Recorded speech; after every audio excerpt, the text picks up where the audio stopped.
Pining Kelly Antoinette Vigoroso at isang karangalan na sagutin ang katanungang ito. Dapat nga bang suklian ang kabutihan ng iba? Ang katanungan na ito ay isang tanong para sa mga taong nakatanggap ng kabutihan mula sa ibang tao. Alam naman natin na sinasabi nila na ang Diyos ay may kapangyarihang magbigay ng tao ng magiging isang anghel sa ating buhay. Pagsukli ng kabutihan sa ibang tao ayan ay nasa sa atin kung paano natin ipapakita ang ating pagpapasalamat sa taong nagbigay ng kabutihan sa ating buhay. Ayan ay nakadepende kung paano tayo magbibigay pasalamat sa kanila, magbibigay at masusuklian natin ito. Ngunit para naman sa mga tao na nagbigay ng kabutihan, alam naman na natin na kada magbibigay tayo ng kabutihan ay hindi tayo kailangan na humingi ng kapalit. At sa paghingi ng kapalit ay ito ay hindi dapat mangyari dahil dapat ang pagbibigay ng kabutihan ay dapat nagmula sa puso at ito ay bukal sa ating loob. Kung kaya't ang pagbibigay ng pagsusukli sa ibang tao na nagbigay sa atin ng kabutihan, maaari natin itong masuklian sa pamamagitan ng pagbibigay din ng kabutihan sa kanila, sa pamamagitan na kapag sila naman ang nangangailangan ay kailangan na nandun tayo sa kanila. Ngunit ito ay hindi kinakailangan na obligado tayo. Kung baga ipinapakita lang natin ang suporta na parehas ng suporta na kanilang ibinigay sa atin, ang tulong na kanilang binigay kagaya ng sa atin. At merong salitang utang na loob na kung saan ito ay walang kapalit. Pero ayan ay likas na sa ating mga Pilipino, ang salitang utang na loob. Kung kaya't ikaw ay nakatanggap ng kabutihan, parang may utang na loob ka na sa isang tao. Pero lagi nating isipin na ang kabutihan ay nagmumula sa puso. Kung ito ay totoong kabutihan, ito ay hindi kinakailangang palitan. Ito ay hindi kinakailangan na tumbasan. Dahil ito, ang tulong na ibinibigay, ang kabutihan na ibinibigay, ay hindi ito na pag-uusapan. Hindi ito pinagkakasunduan. Kung hindi, ito ay kusang nagmumula sa puso ng tao na magbigay ng kabutihan, magbigay ng tulong mula sa iba. Kung kaya sa mundong napakahirap, kinakailangan mo piliin na maging mabuti at maging mabuti sa ibang tao. Magbigay ng kabutihan dahil ang pagbibigay ng kabutihan ay walang kapalit na pera. Hindi ka gagastos ng malaki dahil ang kabutihan, pagbibigay ng kabutihan ay isang napakaliit na bagay lamang. Kung titingnan mo ang kabutihan na iyong ibinigay ay napakamaliit na bagay lamang sa mata ng Diyos, sa mata ng tao. Pero pagdating sa mata ng tao, ito ay napakalaki at ito ay napakaganda at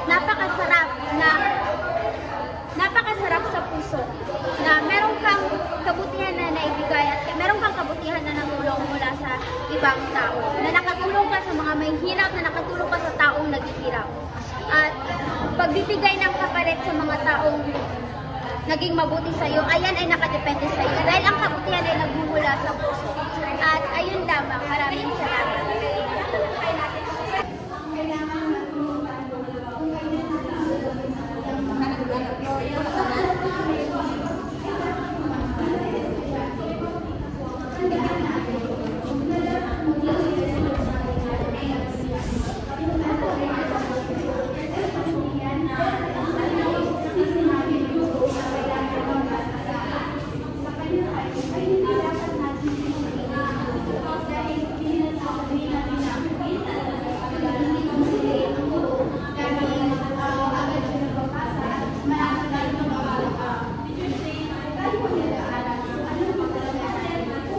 Magandang hapon sa ating lahat. Ang aking nabunot ay ang paksang ika-6.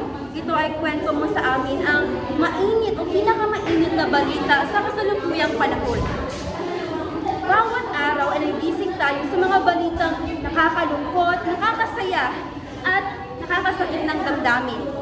Ngayong araw ay pag-uusapan natin ang tatlong mainit na balita sa kasalukuyan. Una ay ang flood control project na naging ghost project ng DPWH. Ang pangalawa naman ay ang pagkamatay ng anak ni Kuya Kim Atienza na si Emma Atienza. At ang pangatlo naman ay Bagyong Dino kung saan nasawi ang ibang nating mga kababayan sa Visayas. Unahin natin ang ghost project.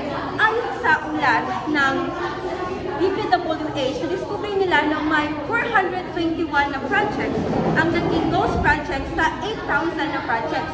Kung saan sinasabi natin ghost project, ito lamang ay proyekto sa papel kapag tayo ngayon ay lumulubog tayo sa ang ating mga bayan sa baha, ngunit ang iba naman ay lumulubog sa kasakiman. Tunay nga naman na ang bansang Pilipinas ay puno na ng korupsyon.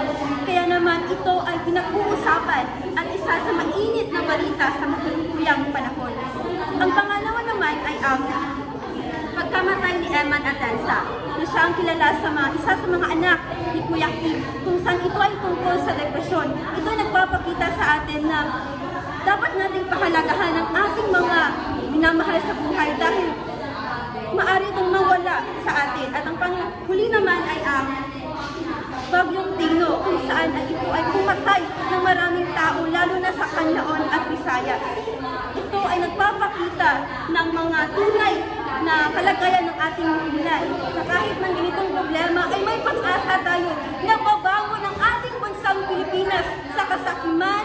Mayroong pag-asa tayo upang magbago at babangon tayo kahit na sa bagyo.